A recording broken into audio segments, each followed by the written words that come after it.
इंदौर कारोबारी राजा रघुवंशी के murder case में एक बार फिर से नया मोड़ आया है।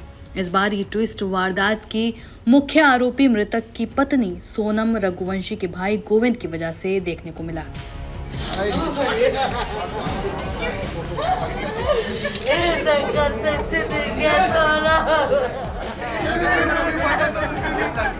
दरअसल मृतक राजा का भाई विपिन मंगलवार को जब शिलोंग पहुंचा तो उसे पता चला कि गोविंद कुछ दिनों से राज और सोनम के लिए वकील की तलाश कर रहा है।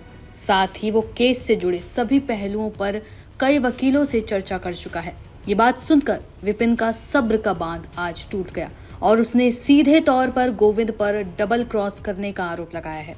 विपिन ने कहा कि राजा की हत्या को लेकर सोनम के भाई गोविंद ने अब तक जितनी भी बातें परिवार से और मीडिया से की हैं, वो सभी झूठी साबित हुई। साथ ही विपिन ने आरोप लगाया कि गोविंद हमारे परिवार को सीधे तौर पर धोखा दे रहा है। शिलोंग पहुंचे विपिन ने वहां के अस्पताल में जाकर राजा की पोस्टमार्टम रिपोर्ट मांगी। उधर विपिन के इस बयान के बाद केस में नया मोड़ आ गया है। दरअसल राजा हत्याकांड के खुलासे के बाद गोविंद ने अब तक जितने भी दावे किए थे वो कहीं न कहीं एक के बाद एक झूठे ही साबित होते जा रहे हैं। इससे पहले मृतक के दोनों भाई विपिन और सचिन कई बार गोविंद पर शक जताते हुए उस पर आरोप लगा चुके थे। उन्हें ऐसा पहले भी लगा है कि वो कहीं न कहीं झूठा है।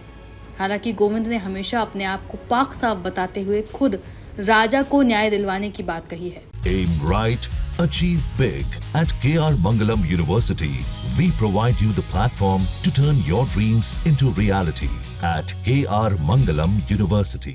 राजा का शव मिलने के बाद से गोविंद ने जिस तरह मीडिया के सामने आकर खुलकर बयानबाजी की और अपनी बहन के लिए कड़ी सजा की मांग की और खुद को निर्दोष बताया, उसके बाद सभी को उसकी बात पर यकीन भी हो गया। लेकिन अब उसके द्वारा जिस तरह सोनम और राज के लिए शिलोंग में वकील तलाशने की खबर सामने आई है, उससे इस पूरे केस में गोविंद की भूमिका कहीं ना कहीं संदिग्ध लग रही है।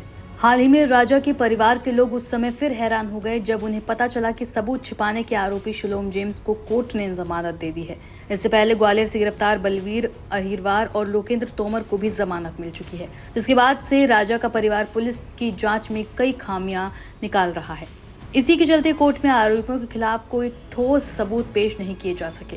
बता दें कि इंदौर के ट्रांसपोर्ट कारोबारी राजा रघुवंशी की 11 मई को सोनम रघुवंशी से शादी हुई थी और दोनों 20 मई को हनीमून पर गुवाहाटी और शिलोंग के लिए निकल गए। 23 मई को दोनों अचानक लापता हो गए। काफी तलाश के बाद 2 जून को राजा रघुवंशी की लाश एक खाई में मिली। कई दिनों तक लापता रहने के बाद सोनम ने यूपी के गाजीपुर में सरेंडर किया। आरोप है कि सोनम ने अपने प्रेमी राज के साथ मिलकर राजा के साथ हत्या की साजिश रची और उसके 3 दोस्तों की मदद से वारदात को उसने अंजाम दिया। जो मालूम पड़ता है इसमें तो गोविंद रघुवंशी जो है, गोविंद रघुवंशी सोमवार को दिन में शिलोंग आता है और शाम को यहाँ निकल जाता है 6 से 7 के बीच में। क्योंकि वो इसलिए आया था, मुझे जब मालूम पड़ा यहाँ पे है तो गोविंद रघुवंशी जो है उसने जो राज कुशवाहा जो है, राज कुशवाहा के लिए उसने वकील करा है और सोनम के लिए वकील करा उसने। गोविंद तो जो है 2 महीने से पल पल को धोखा दे रहा मुझसे कहा था भैया मैं आपके राजा के लिए जो है वकील में खुद करूंगा, आपके साथ चलूंगा, मैं वकील कराऊंगा मैं राजा के लिए और राजा के साथ दिलाऊंगा मैं और सोनम को फांसी छुड़ाऊंगा मैं। मगर मेरे को इंदौर छोड़ते हुए खुद परिवार यहाँ पर आ जाता है और आने के बाद में जो है सोनम के लिए, राज कुशवाहा के लिए, दोनों के लिए वकील करता है। क्योंकि ये धोखा ही हुआ तब से मुझसे बोल के आपको मेरे को तकलीफ नहीं थी इसके अंदर, मैंने क्यों रोका, मेरे को रोका उसको। मगर मेरे परिवार के उसमें आता है, रोता गाता है, पूरे परिवार में जो है इज्जत बनाता है, मैं क्या साथ दे रहा हूँ, वो पीठ पे धोखा देकर चल रहा है। तो कहीं ना कहीं देखिए इसके मन में बहुत खोट है, मुझे लगता है इसमें ये है। तो गोविंद जो है इसमें कहीं ना कहीं इसमें इन्वॉल्व है, इसलिए डर रहा है वो, और डर के जो है सोनम को राज कुशवाहा को छुड़ाने के लिए भाग लगा हुआ।